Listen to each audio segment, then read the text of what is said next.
Advertencia. El contenido que se mostrará a continuación puede contener información no apta para todo público. Se recomienda discreción.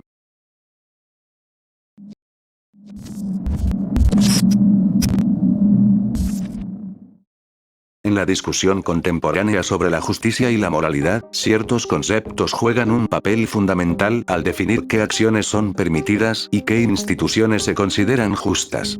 Entre estos conceptos, los derechos se destacan como esenciales para estructurar los gobiernos, redactar leyes y modelar las normas éticas actuales.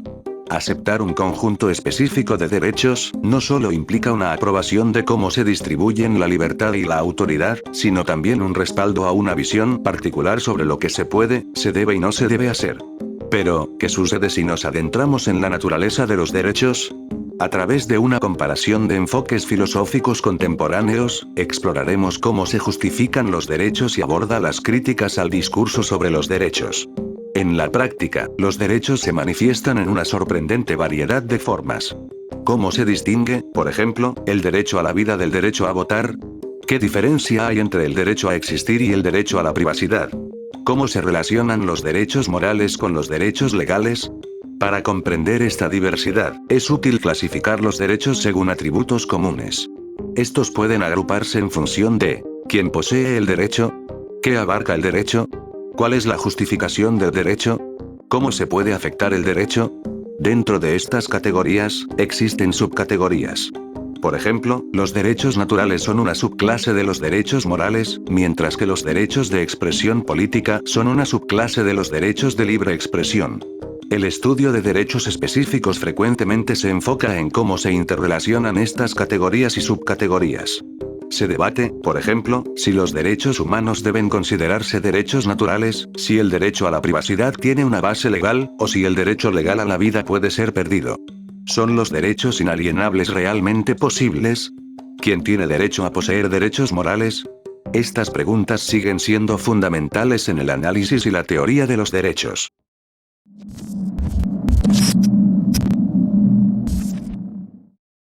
En el contexto del asesinato de John F. Kennedy en 1963, un enigma persistente ha sido la figura de la dama babushka. Aquella jornada trágica en Dealey Plaza, Dallas, dejó a esta mujer anónima, con un pañuelo similar al de las ancianas rusas, en el centro de un misterio no resuelto. En 1970, Beverly Oliver se presentó como la dama babushka, alegando haber filmado el asesinato y entregado el rollo de película a dos hombres que se identificaron como agentes del FBI. Pero su historia se tambalea. La cámara que describió no existía en 1963, lo que plantea serias dudas sobre su versión. Las investigaciones oficiales han arrojado pocas respuestas. El Comité Selecto de Asesinatos de 1979 no logró encontrar ninguna grabación atribuida a esta mujer. Más tarde, en 1994, durante las audiencias de la Junta de Revisión de Registros de Asesinatos, se mencionó a una mujer que llevó una película borrosa para procesar, pero su identidad sigue siendo un misterio. Entonces, ¿qué sabemos sobre la dama babushka? ¿Fue realmente una testigo crucial o solo una figura envuelta en especulaciones? La verdad sobre su papel y las imágenes que pudo haber capturado continúan siendo uno de los grandes enigmas de este evento histórico.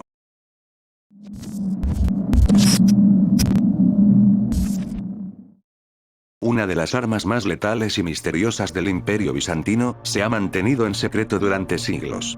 Comparable a un lanzallamas moderno, el fuego griego, como se le ha denominado, escupía llamas que parecían brotar del infierno. Lo asombroso es que ardía incluso en el agua. La fórmula exacta sigue siendo un misterio, pero se cree que contenía petróleo, cal viva y otros ingredientes aún desconocidos. Este potente brebaje, imposible de apagar con los medios medievales, aterrorizaba a los enemigos. El impacto del fuego griego fue decisivo en momentos clave, como la defensa de Constantinopla. No era solo una arma, era un símbolo de poder, capaz de destruir flotas enteras. Los cruzados lo llamaron fuego marino, por su eficacia en el agua. Se cree que fue Callinicos, un arquitecto judío que huyó de Siria, quien lo inventó en el siglo VII. Preocupado por la amenaza del califato omeya, experimentó con diversos materiales hasta encontrar la mezcla perfecta. El emperador Constantino IV, aunque reacio, ordenó usar esta arma contra la flota islámica, con un éxito devastador. Desde entonces, los bizantinos guardaron celosamente la receta, conscientes de su valor estratégico. Algunos historiadores sugieren que, más que una fórmula, el verdadero secreto residía en la técnica y el equipo necesario para usarlo correctamente. Con el tiempo, el uso del fuego griego fue decayendo, especialmente cuando el imperio comenzó a perder territorio frente a los otomanos en el siglo XII. El arma que una vez aterrorizó a los mares se desvaneció, dejando atrás solo relatos y especulaciones.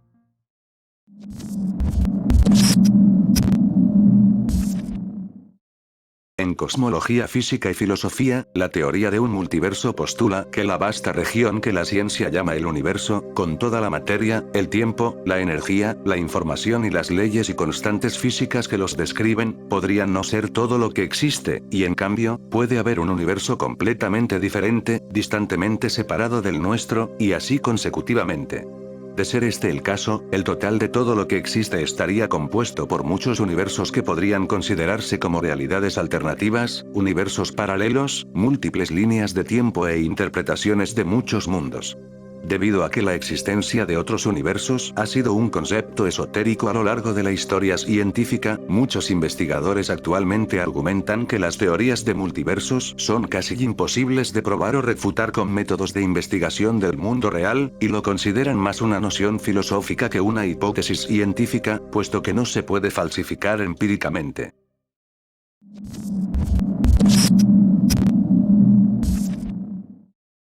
En el ámbito del conocimiento, todos participamos en el proceso de saber, y los filósofos también se enfrentan a esta cuestión.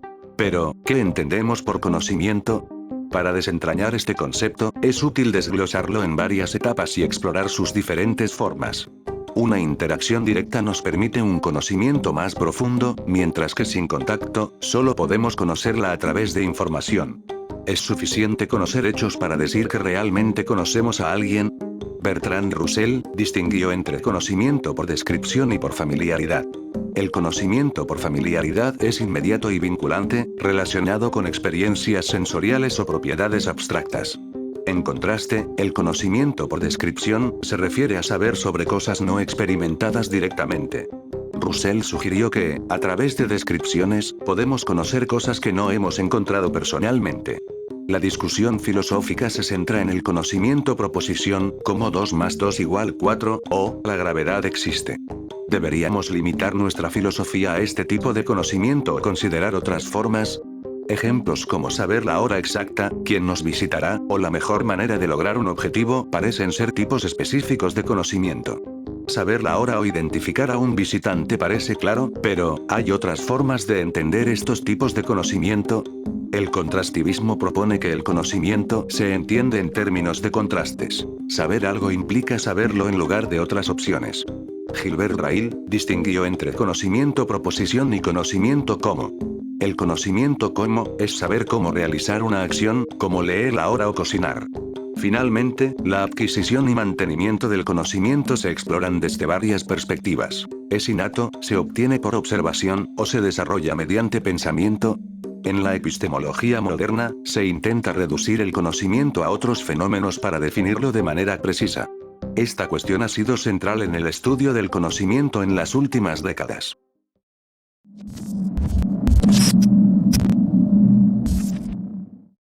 Entre los años 2012 y 2014, comenzó a circular en las profundidades de Internet, un desafío críptico que ha desconcertado a expertos y entusiastas por igual. Cicada 3301. Este misterioso grupo, o tal vez un individuo, lanzó varias campañas criptográficas en redes como 4chan y Twitter, proponiendo complejos acertijos que iban más allá de lo común. Los desafíos presentados no eran simples juegos de lógica. Eran un entramado de mensajes encriptados, imágenes codificadas y hasta piezas musicales. Resolverlos requerían no solo habilidades técnicas excepcionales en áreas como criptografía o programación, sino también un profundo conocimiento cultural y literario. La teoría predominante sugiere que Cicada 3301 pretendía reclutar mentes brillantes, aquellas capaces de desentrañar los enigmas más oscuros de la criptografía y el análisis de datos. Sin embargo, hasta el día de hoy, muchos de estos acertijos permanecen sin solución. Esto ha llevado a la creación de todo tipo de teorías. ¿Son un grupo de hackers? ¿Un esfuerzo de reclutamiento para agencias de inteligencia como el FBI o la CIA? ¿O incluso una conspiración masónica encubierta? Lo único cierto es que, a pesar de los múltiples intentos por descifrar los mensajes de Cicada 3301, el misterio sigue latente. Las especulaciones continúan, y la comunidad en línea no deja de preguntarse, ¿quién está realmente detrás de todo esto? ¿Y con qué propósito tan oculto o complejo se diseñaron estos acertijos?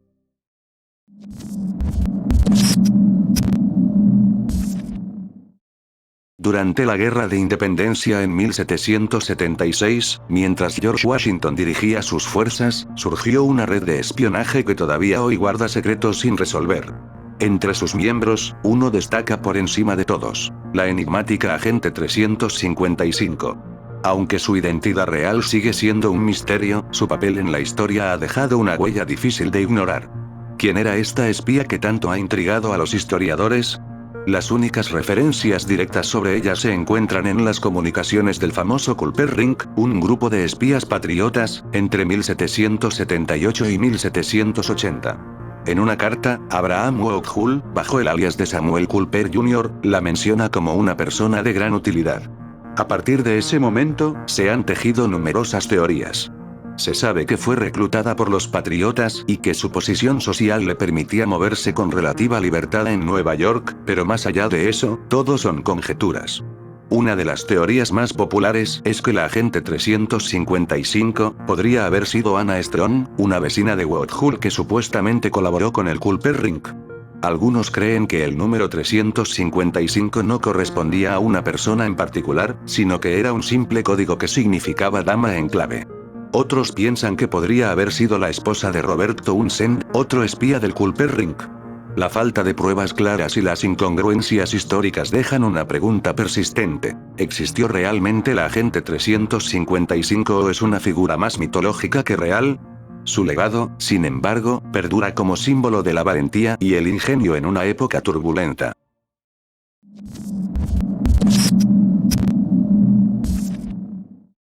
Imagina un mapa antiguo, trazado con precisión en los bordes del Golfo de México.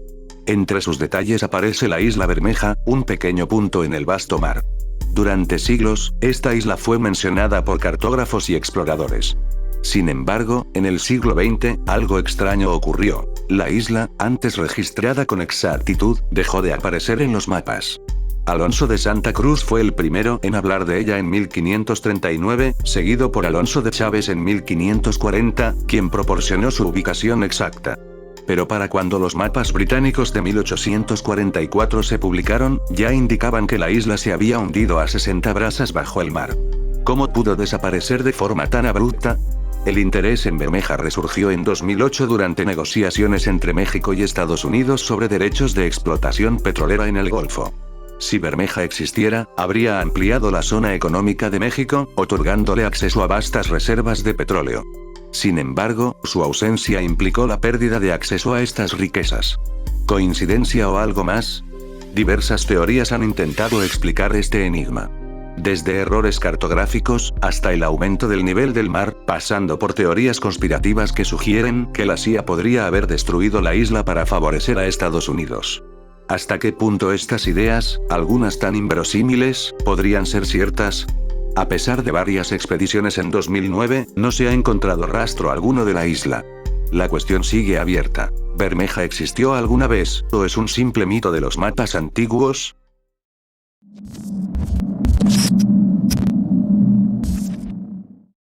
Entre los misterios más intrigantes de la arqueología se encuentra lo que muchos llaman la batería de Bagdad.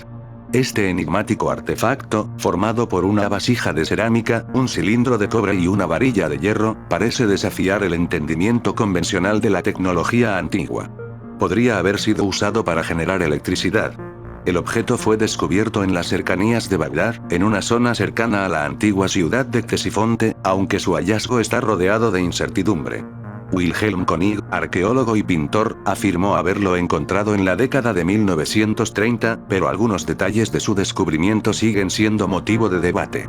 Lo que sí es claro es que proviene de una época entre los imperios parto y sasánida, lo que implica que podría tener entre 1500 y 2000 años de antigüedad. La teoría de Koenig sugiere que este dispositivo era una celda electroquímica. Los materiales, dos metales y signos de corrosión, apuntan a que pudo haberse utilizado vinagre o vino como electrolito para generar una pequeña cantidad de electricidad. Pero si realmente era una batería, ¿cuál habría sido su propósito? ¿Se utilizaba con fines médicos, como se hacía con la electricidad en la antigüedad? ¿O tal vez tenía un rol más ceremonial o religioso?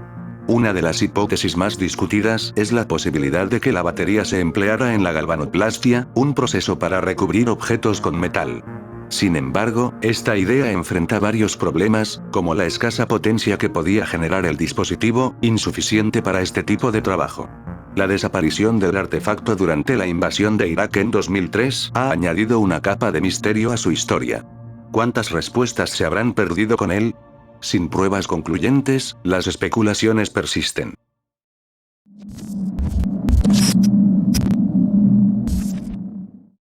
En el vasto y extraño sureste de Siberia, se alza el cráter Patonsky, una curiosa formación rocosa que desafía las explicaciones convencionales. Ubicado en el distrito del río Bodaibo, en la región de Irkutsk, este cráter presenta un diámetro de base de unos 160 metros y una altura de aproximadamente 40 metros. Su característica más distintiva es la corona en forma de anillo que rodea un montículo central que se eleva unos 12 metros. Descubierto en 1949 por el geólogo ruso Vadim Kolpakov, el cráter Patonsky ha intrigado a científicos durante décadas. La dendrocronología, que estudia los anillos de crecimiento de los árboles, sugiere que el cráter tiene alrededor de 300 años. Sin embargo, su origen sigue siendo objeto de debate. Entre las teorías más debatidas se encuentra la idea de que el cráter podría ser el resultado de un impacto de meteorito. Otra propuesta sugiere que el cráter podría ser un fragmento del famoso meteorito de Tunguska. Algunos científicos han planteado que el cráter se formó por la liberación de gas natural desde el subsuelo. Sin embargo, investigaciones más recientes han llevado a algunos expertos a considerar un origen volcánico.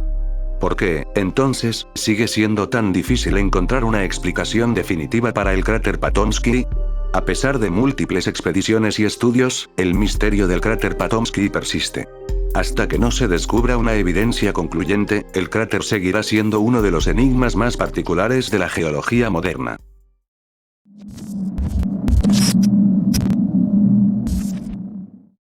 Entrelazada con diversos encuentros de naturaleza paranormal asociados a ovnis, se encuentra un extraño ser, aterrador en apariencia y comportamiento, conocido como Indrid Cold, o simplemente, el hombre sonriente. La génesis de su nombre emana de una sucesión de avistamientos registrados a mediados del siglo XX, en específico en el este de Virginia, Estados Unidos.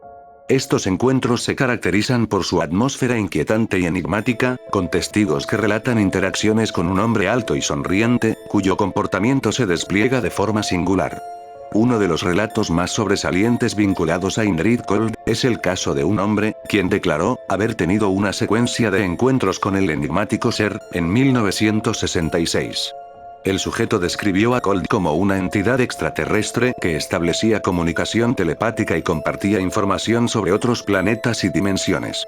Las apariciones de Cold solían ir acompañadas de fenómenos extraños, como sonidos y luces inusuales. Desde entonces, el mito que rodea a Indrid Cold se ha arraigado en el tejido de la tradición ovni y las teorías conspirativas. En los círculos de especulación, ciertas teorías sugieren que el hombre sonriente es una entidad alienígena, o incluso una forma de vida interdimensional. Por otro lado, otras teorías esbozan la posibilidad de que sea un agente gubernamental o incluso una criatura críptica.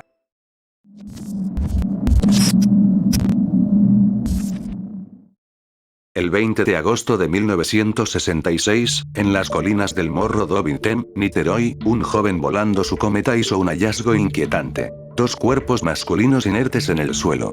Aunque avisaron a las autoridades, la policía no llegó hasta el día siguiente debido a la difícil accesibilidad. Los cadáveres, medio cubiertos por hierba, vestían trajes formales, impermeables y máscaras de plomo. No había señales de violencia. Cerca de ellos, encontraron una botella de agua vacía, dos toallas mojadas y una libreta con estas instrucciones. 16:30, estar en el lugar designado. 18:30, ingerir cápsulas, después del efecto, proteger los metales y esperar la señal de la máscara. Los fallecidos, Manuel Pereira da Cruz y Miguel José Viana, técnicos en electrónica, habían dejado su localidad el 17 de agosto con el pretexto de comprar materiales. Llegaron a Niterói a las 2:30 de la tarde, compraron impermeables y una botella de agua. Una camarera notó el nerviosismo de Miguel, que consultaba su reloj repetidamente. No había lesiones visibles, y la autopsia, realizada semanas después, no pudo detectar toxinas debido al avanzado estado de descomposición. Se supo que ambos pertenecían a un grupo de científicos espiritistas interesados en contactar con extraterrestres o espíritus, posiblemente usando drogas psicodélicas. Las máscaras podrían haber sido para protegerse de una luz cegadora, y una sobredosis pudo ser la causa de su muerte. La presencia de un diario esotérico y materiales espiritistas refuerza esta teoría, pero el misterio sigue sin resolverse, dejando el caso abierto a especulaciones.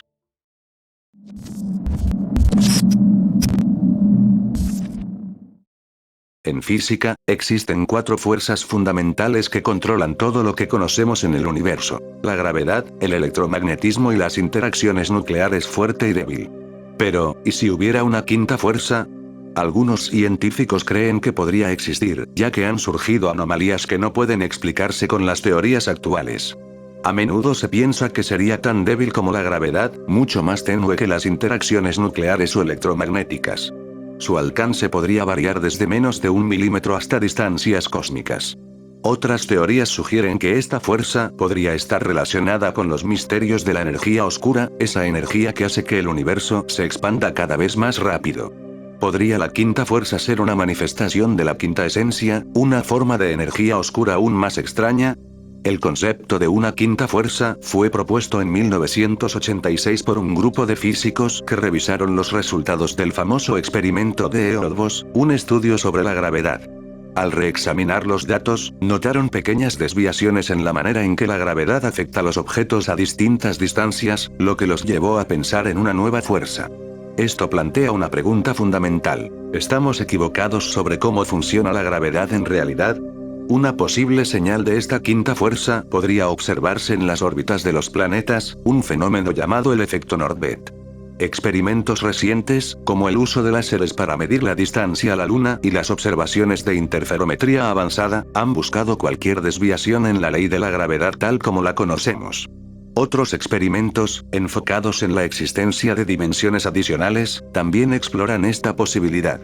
En 2015, un equipo de investigadores en Hungría descubrió algo inusual mientras estudiaban la desintegración de un átomo. Los datos indicaron que una partícula desconocida, llamada X-17, podría estar involucrada, lo que despertó aún más interés en la quinta fuerza. Desde entonces, se han realizado varios experimentos para validar estos resultados.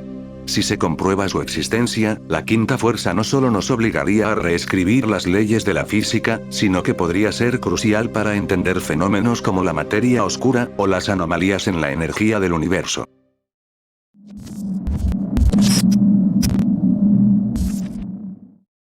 En lo recóndito del Congo, entre la espesa vegetación y los ríos que serpentean las selvas africanas, reside el Mokele Bembe, una criatura, para muchos un fósil viviente, que ha causado polémica e intriga. Desde las tribus pigmeas que susurran historias sobre un monstruo de piel gris y cuello largo, hasta exploradores que juran haber visto su silueta emerger de las aguas, la leyenda del Mokele Bembe se nutre de relatos intrigantes. Huellas gigantescas, rugidos cavernosos, y la sensación de ser observado en la espesura de la jungla, alimentan el mito. Aventureros intrépidos se han adentrado en el corazón de la jungla, impulsados por la sed de conocimiento y la esperanza de develar el misterio. Por su lado, la evidencia científica contundente, aún es esquiva. Los fósiles, huesos o fotografías que confirmarían la existencia del Mokele Bembe, brillan por su ausencia. La controversia se intensifica, dividiendo a la comunidad entre aquellos que exigen pruebas irrefutables, y quienes creen en la veracidad de los testimonios. ¿Es un dinosaurio que escapó del pasado?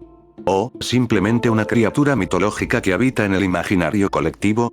La respuesta permanece oculta en las profundidades de la jungla, esperando ser revelada por aquellos que se atreven a desafiar lo convencional.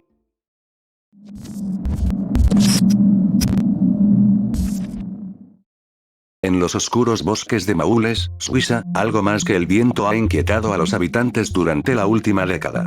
Una figura misteriosa, conocida como Leloyón, ha sido vista recorriendo las mismas rutas día tras día, envuelta en un aura de desconcierto. Cubierto con una capa, botas militares y una máscara de gas que oculta su rostro por completo, ha generado rumores y temor entre quienes lo han avistado. ¿Quién o qué es realmente Leloyón? Algunos lo describen como un humano, otros piensan en una leyenda urbana, y los más audaces creen en algo mucho más siniestro. La primera imagen de esta enigmática presencia fue publicada por el diario suizo Le Matin, capturada por un fotógrafo aficionado.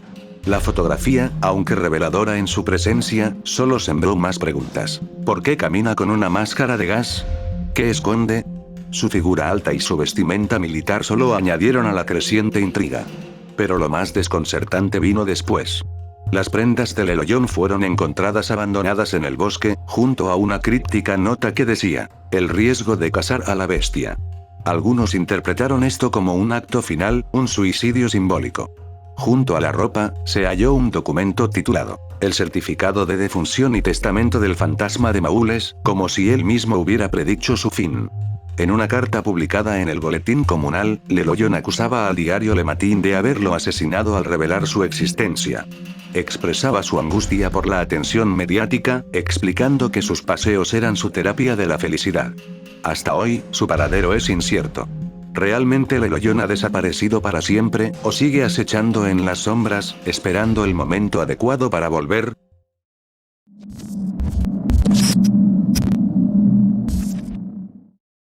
En junio de 1981, en París, Issei Sagawa, un estudiante japonés, provocaría un atroz acto contra Renée Hartevelt, una estudiante holandesa de la que estaba obsesionado. Sagawa, originario de Kobe, Japón, se encontraba estudiando literatura moderna en la Universidad de la Sorbona, cuando conoció a la joven. Bajo el pretexto de grabar poemas, la convenció de ir a su apartamento. Ya en aquel lugar, la asesinó con un rifle, mientras leía un poema sobre la muerte. Luego, utilizó un cuchillo eléctrico para desmembrarla. Posteriormente, consumió parte de su carne durante 3 días. A pesar de registrar los horribles actos en fotografías y grabaciones, Sagawa nunca fue condenado por el asesinato. Se le declaró mentalmente enfermo y fue internado en un hospital psiquiátrico, antes de ser trasladado a Japón, donde fue juzgado, pero liberado en 1985. De más está decir que esta liberación generó controversia por obvias razones. Después del crimen, Sagawa se convirtió en una figura famosa en Japón, involucrándose en distintas actividades, incluyendo escritura, actuación en películas eróticas, reseñas gastronómicas y participaciones como orador en programas de televisión, hasta su muerte en noviembre de 2022. Aunque se revelaron fotografías de la autopsia, la cinta con las últimas palabras de Hartevelt, así como el disparo, no se han encontrado. No obstante, siendo completamente sinceros, esta pieza es un claro ejemplo de un material que jamás debe ser encontrado.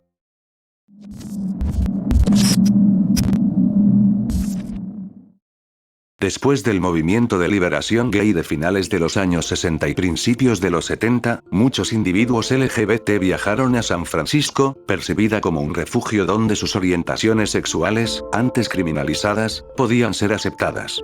Sin embargo, el Departamento de Policía, de mentalidad conservadora, mantenía una política de exclusión hacia los agentes LGBT, realizando frecuentes redadas en bares y acosando a la comunidad, lo que generó una profunda desconfianza.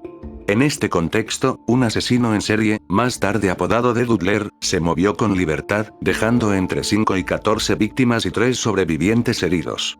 Ocean Beach, un lugar tranquilo, y el Golden Gate Park, un refugio natural, se convirtieron en escenarios de terror. A la madrugada del 27 de enero de 1974, el cuerpo de Gerald Earl Kavanaugh fue hallado en Ocean Beach. Apuñado y con marcas defensivas, su identidad se ocultó inicialmente como John Doe, dado que se le habían extraído documentos de su persona. A pesar de la violencia común contra la comunidad LGBT, se recogieron muestras biológicas en la escena del crimen, mientras Gerald fue enterrado conforme a su fe católica. Joseph Stevens llegó a San Francisco en busca de una vida auténtica. Conocido por su actuación en clubs donde tanto drag queens y artistas heterosexuales se presentaban, el hombre se destacó como imitador y comediante. La noche del 24 de junio de 1974, fue visto saliendo del Cabaret Club, pero no se supo si estaba acompañado. A la mañana siguiente, su cuerpo fue encontrado en el parque Golden Gate, apuñalado y despojado de sus pertenencias. La proximidad de las escenas de crimen reveló un patrón, sugiriendo que Joseph había elegido un encuentro íntimo que resultó fatal. En otro caso, Klaus Schrisman, un visitante alemán, fue descubierto brutalmente apuñalado en Lincoln Way, cerca de la playa. Los investigadores comenzaron a considerar la posibilidad de un asesino en serie, y su teoría indicaba que el perpetrador actuaba desde la vergüenza, atacando a aquellos con quienes compartía su identidad sexual. Con cada nuevo asesinato, las similitudes entre los casos se hicieron evidentes.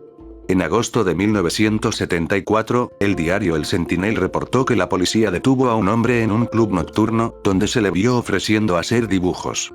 Al ser arrestado, dejó caer un cuchillo de carnicero. Se dice que su psiquiatra afirmó que el hombre confesó los asesinatos. 3 testigos informaron a la policía. Uno fue apuñalado por un joven parecido al retrato de Dudler, otro estaba a punto de acostarse con un joven cuando un cuchillo cayó de la chaqueta del sospechoso, y un tercer testigo, un diplomático europeo, desapareció sin dejar rastro. El problema era que ninguno de los testigos quería declarar públicamente. Finalmente, la policía sospechó que Dudler podría haber asesinado a 14 personas, reabriendo el caso e investigando 5 asesinatos relacionados. Un dibujante actualizó el boceto, representando a Dudler como podría verse ahora. Si sigue vivo, tendría alrededor de 60 años.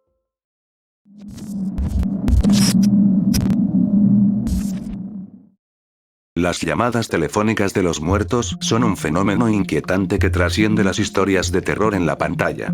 No se trata simplemente de imaginaciones desoladas. Hay casos reales que las respaldan. Aunque muchos atribuyen estas comunicaciones a fallos tecnológicos, las primeras menciones de llamadas fantasma se remontan a 1967. Uno de los casos más perturbadores es el de Charles Peck, quien murió en un trágico accidente de tren en Metrolink en 2008, donde perdieron la vida 25 personas. Antes de que sus familiares supieran de su fallecimiento, recibieron 35 llamadas de su teléfono durante horas. Peck, de 49 años y empleado de Delta Airlines, planeaba cambiar de trabajo para estar más cerca de su prometida, Andrea Katz. En el momento del accidente, Katz se dirigía a recogerlo y se enteró de la tragedia a través de la radio. A pesar de recibir una llamada de su teléfono, todo lo que escuchó fue estática. En total, se realizaron unas 35 llamadas en un lapso de 11 horas. La última se produjo justo antes de que su cuerpo fuera encontrado. Al principio, los familiares de Peck pudieron haber sentido esperanza al ver su nombre en sus teléfonos. Sin embargo, pronto se dieron cuenta de que no podían comunicarse con él. Antes de que se confirmara la muerte de Peck, muchos creían que aún podía estar vivo. Sin embargo, cuando los rescatistas rastrearon las llamadas, se enfrentaron a la dura realidad. Se descubrió que Peck había muerto en el acto, pero el misterio persiste. ¿Qué provocó esas llamadas? Tal vez un objeto presionó el teléfono, o quizás sufrió daños irreparables. Algunos en foros sugieren que podría haber sido una llamada accidental. A pesar de que su cuerpo fue encontrado, su teléfono nunca fue localizado. Algunos especulan que Peck podría haber intentado comunicarse con sus seres queridos, quizás para tranquilizarlos o despedirse. En medio del caos del accidente, es posible que las llamadas fueran su último intento de conexión. Sin embargo, la verdad sobre este fenómeno permanecerá en la penumbra.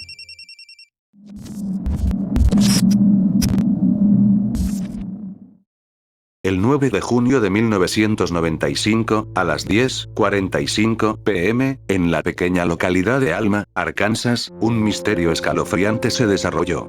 Un hombre desconocido secuestró a Morgan Ick, una niña de apenas 6 años, durante un partido de béisbol infantil. La pequeña se encontraba allí con su madre y, en un momento de inocencia, se unió a un grupo de amigos para cazar luciérnagas. La última vez que alguien vio a Morgan, estaba junto al coche de su madre, deteniéndose para sacar la arena de sus zapatos. Los testigos presentes recordaron a un hombre que observaba atentamente a Morgan mientras ella jugaba con otros niños. Uno de los testigos reportó también la presencia de una camioneta Ford roja, acompañada de una casa rodante blanca, estacionada cerca. Esta camioneta, cuya desaparición coincidió con el instante en que Morgan desapareció, era descrita como algo más corta que la casa rodante y con daños visibles en la parte trasera derecha. Las marcas del tiempo se notaban en su pintura, y se sospechaba que poseía matrícula de Arkansas. El hombre que fue visto estaba caracterizado como blanco, con una estatura de 1,80 metros y una complexión que variaba de media a robusta. Tenía un bigote y barba. En ese momento, su edad se estimaba entre 23 y 38 años. A pesar de una investigación masiva que ha generado miles de pistas, las respuestas sobre el paradero de Morgan Nick y su captor siguen siendo esquivas. Tanto el FBI, como las comunidades locales han ofrecido una recompensa de $60.000 por la recuperación de Morgan Chauntel Nick y por la identificación, arresto y condena de aquellos que la privaron de su libertad. La búsqueda continúa, y a lo largo y ancho de Estados Unidos han surgido numerosos avistamientos de Morgan. Sus padres, llenos de esperanza, creen que su hija sigue viva y aguardan que la cobertura mediática constante logre despertar la conciencia de alguien que pueda proporcionar información valiosa.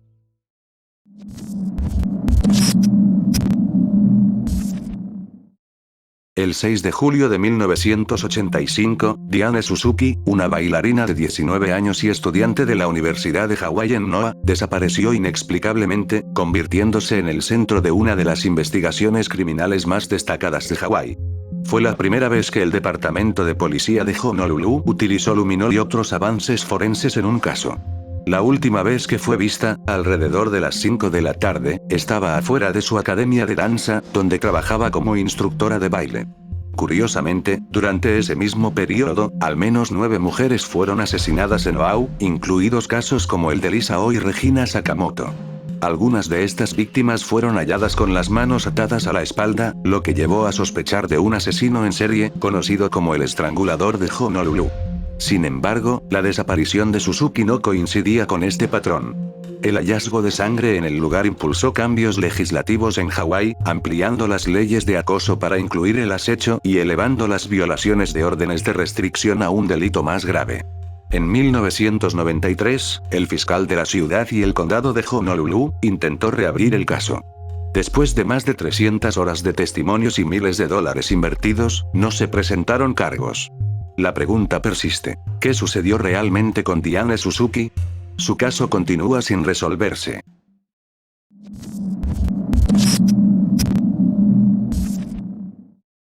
La noche del 7 de diciembre de 1958, en Portland, Oregón, Kenneth Martin, su esposa Barbara y 3 de sus hijos, Barbie, Susan y Virginia, se amontonaron en su camioneta rumbo a una fiesta navideña. Planeaban detenerse en el desfiladero del río Columbia para recoger vegetación con la que decorarían su hogar. Tras varias horas de viaje, pararon en una gasolinera en Cascade Locks y luego comieron en un restaurante a unas 20 millas. Una camarera los vio partir alrededor de las 5 de la tarde. Esa fue la última vez que alguien pudo confirmar haberlos visto. Poco después, algunos automovilistas afirmaron haber visto a la familia en la orilla norte del río Columbia, lo cual generó dudas. ¿Por qué Kenneth, conocido por evitar conducir de noche por problemas de visión, estaría allí a esas horas? 2 días después, la policía fue alertada y acudió a su hogar. No había señales de robo. Los platos estaban en el fregadero y la ropa en la lavadora, como si hubieran planeado regresar. La desaparición de los Martin pronto llegó a las portadas de los periódicos, y aunque se reportaron avistamientos en Oregón, Iowa y Montana, ninguno fue confirmado. La policía registró los alrededores sin éxito. Un Chevrolet blanco fue encontrado en una zona cercana el día de la desaparición, pero fue rápidamente descartado, pues pertenecía a alguien en Los Ángeles que lo había reportado como robado. Se sospechó de 2 exconvictos, Roy Light y Lester Price, que habían estado en el mismo restaurante que los Martin, pero la falta de pruebas impidió cualquier interrogatorio. Un giro en el caso ocurrió cuando un hombre encontró un arma ensangrentada cerca del lugar donde se hallaba el Chevrolet. El arma fue rastreada hasta una tienda por departamentos y vinculada a Donald Martin, el hijo mayor, quien había sido acusado de robarla junto con otros artículos deportivos años antes. Desafortunadamente, la evidencia fue contaminada cuando el nuevo propietario del arma la limpió y reparó. En febrero de 1959, un voluntario descubrió huellas de llantas que conducían hacia un acantilado cerca de The Dalles, Oregón. Fragmentos de pintura en el lugar coincidían con el automóvil de los Martin. ¿Habían caído al río? En mayo, el dragado del río reveló los cuerpos de Susan y Virginia. Tenían heridas en el cráneo, pero el forense concluyó que se ahogaron. ¿Fue un accidente, o había algo más siniestro detrás? El hijo mayor, Donald, fue interrogado tras regresar a liquidar la herencia familiar. Aunque fue exonerado, las tensiones familiares y su posible implicación en los asesinatos debido a su orientación sexual alimentaron las teorías. ¿Pudo haber conspirado con los exconvictos? La presencia del arma ensangrentada cerca del lugar solo incrementa las sospechas. ¿Acaso los convictos actuaron por su cuenta? Si es así, ¿cuál fue su motivo? Otra teoría sugiere que Kenneth, con problemas de visión nocturna, pudo haber causado el accidente. Sin embargo, el arma hallada cerca del lugar plantea nuevas preguntas. ¿Fue un simple accidente o algo mucho más oscuro? El misterio de la familia Martín continúa sin resolverse, con muchas preguntas y pocas respuestas.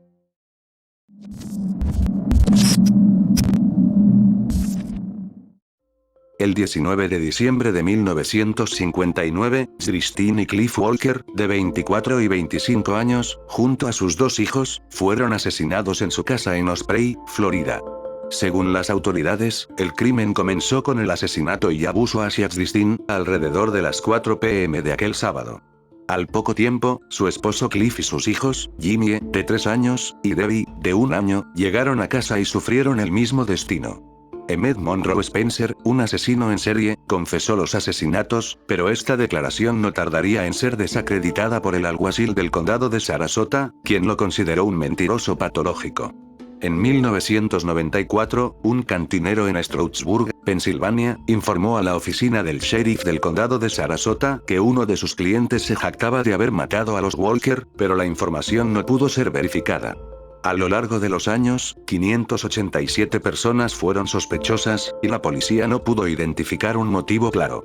En 2012, la oficina del sheriff del condado de Sarasota empezó a investigar posibles vínculos entre los asesinatos de los Walker y los perpetrados por Perry Smith y Richard Dick Hickok, condenados y ejecutados por los asesinatos de la familia Clutter en Holcomb, Kansas, en 1959. Se sabe que ambos hombres, tras matar a la familia Clutter, huyeron a Florida en un automóvil robado. Fueron vistos entre Tallahassee y Miami, y se registraron en un motel cerca de Osprey. Aunque las pruebas de polígrafo los eximieron, la precisión de estos dispositivos en los años 60 es cuestionable. Además, los Walker estaban considerando comprar un Chevrolet Bel Air de 1956, el mismo tipo de automóvil robado que los asesinos conducían. En diciembre de 2012, se solicitó una orden para exhumar los cuerpos de los presuntos perpetradores, para extraer ADN mitocondrial y compararlo con el hallado en la casa de los Walker. En agosto de 2013, se anunció que no se encontró coincidencia entre el ADN de ambos y las muestras del crimen, lo que dejó el caso en un estado incierto debido a la posible degradación o contaminación de las muestras. La familia Walker aún no ha recibido la justicia que merece, aunque esperamos que esto no sea así para siempre.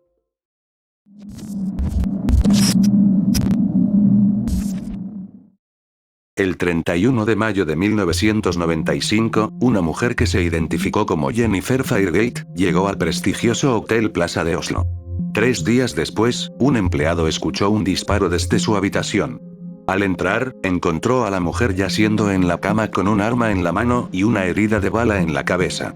A primera vista, parecía un suicidio, pero pronto surgieron incógnitas que oscurecieron la escena. El nombre de Jennifer Fairgate era falso. No había ningún tipo de identificación en la habitación, ni pasaportes, licencias, tarjetas de crédito o llaves. Incluso faltaban artículos personales comunes, como cepillos o maquillaje. Curiosamente, todas las etiquetas de la ropa habían sido cortadas, excepto una prenda alemana. Se descubrieron 2 disparos en la habitación 2805. Uno atravesó la almohada y el colchón, mientras que el otro fue el causante de su muerte. Sin embargo, la posición en la que fue hallada no encajaba con un suicidio tradicional. El arma en su mano derecha tenía un agarre extraño, y no había restos de pólvora en sus manos. Además, había otra pista intrigante: Lois. Este nombre figuraba en la tarjeta de registro, pero nadie vio a este supuesto acompañante masculino. ¿Quién era? ¿Estuvo realmente con ella o se trataba de otra identidad ficticia?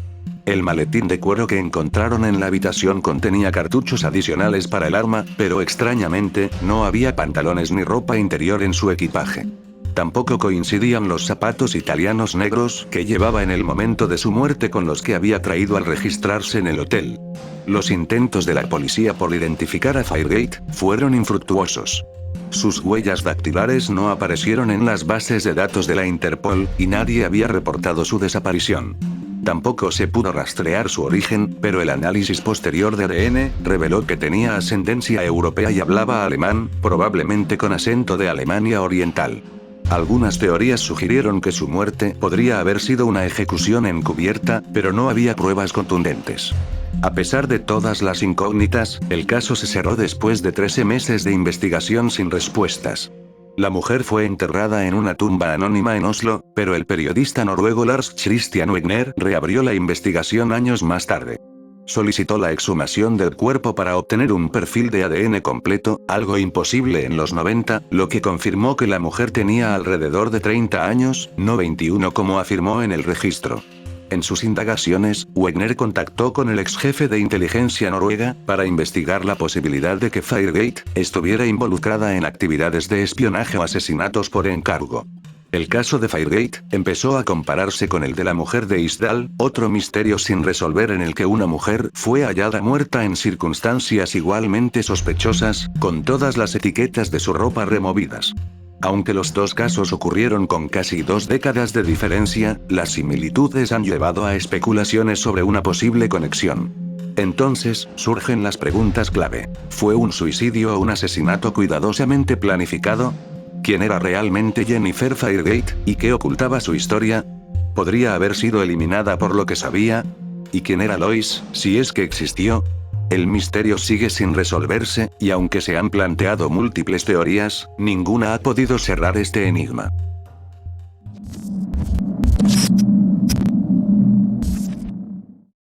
Hace aproximadamente 13.700 millones de años, según la teoría del Big Bang, el universo se encontraba comprimido en una singularidad, un punto más pequeño que una partícula subatómica.